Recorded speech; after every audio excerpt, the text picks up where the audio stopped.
त्रिभुवन अन्तर्राष्ट्रिय विमानस्थलको धावन मार्गको यो पूर्वपट्टि र राडार स्टेसनको ठ्याक्कै दक्षिण भागमा एउटा चाहिँ यो एप्रोन निर्माण कार्यको लागि गरिएको फिलिङ हो। यो यहाँ करिब 15-16 मिटर हाइट फिलिङ गरेर धावन मार्गकै लेभलमा चाहिँ पुर्याउनु पर्ने हुन्छ र यतापट्टि देखिएको यो सिधा चाहिँ ग्राउन्ड सर्भिस इक्विपमेन्ट रोड भन्छौँ हामी।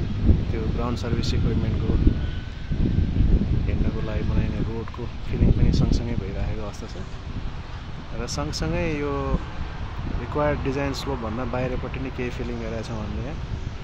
यो चाहिँ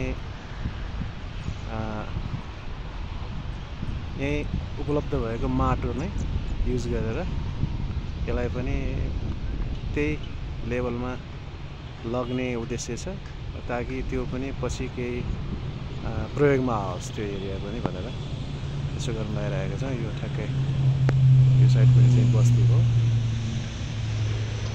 यो एरिया भने त्यही अस्ति हाम्रो सौर्यको चाहिँ विमान एउटा खसेको थियो, त्यसले गर्दाखेरि अलिकति काम रोकिरहेको थियो हाम्रो अस्तिमा। त्यो सौर्यको चाहिँ दुर्घटनाको भएको विमानको अवशेषहरू यहाँबाट हटाएपछि यो काम चाहिँ यसरी अघि बढेर अहिले यो लेभलमा आइरहेको छ। यो देखिएको मेसनरी क्यास्केट चाहिँ अब बर्खा लाग्न लाग्यो र बर्खाको पानीले चाहिँ यो फिलिङहरू नबिगारोस् भनेर खान्थ्यो। त्यसैले चाहिँ त्यो क्यास्केट बनाएर पानी झार्दैछौँ। तलपट्टि पाइपको कामहरू पनि भइरहेको छ त्यो पानी निकासको लागि। यतापट्टि हाम्रो यो रनवे, यो डोमेस्टिकको एरिया हो, त्यो डोमेस्टिकको पार्किङ एरिया हो।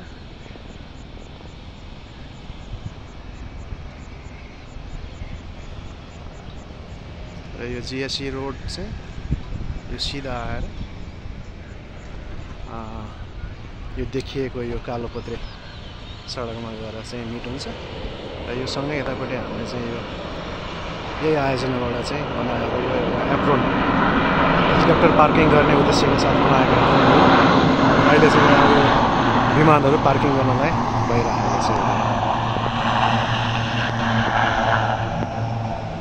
उतातिर देख्न सक्नुहुन्छ यो बुद्धको एप्रोन, ह्याङ्गर एप्रोन।